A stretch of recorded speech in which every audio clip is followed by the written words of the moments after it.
দ্বিতীয় বিশ্বযুদ্ধের ৮০তম বর্ষপূর্তিতে বুধবার বেইজিংয়ের সামরিক কুচকাওয়াজের অন্যতম উদ্দেশ্য ছিল চীনের জনগণের মধ্যে দেশপ্রেম জাগানো এবং তাদের আশ্বাস দেওয়া চীন যে কোনো আক্রমণ প্রতিহত করতে সক্ষম।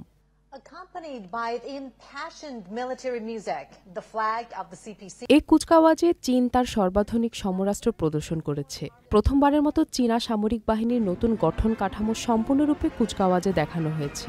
ছিল লেজার অস্ত্র, পারমাণবিক ব্যালিস্টিক ক্ষেপণাস্ত্র ও বিশাল আন্ডার ওয়াটার ড্রোন। চীনের প্রেসিডেন্ট শি জিনপিং বলেছেন তার দেশকে থামানো যাবে না এবং কোনো হুমকিতেও তারা ভীত নন।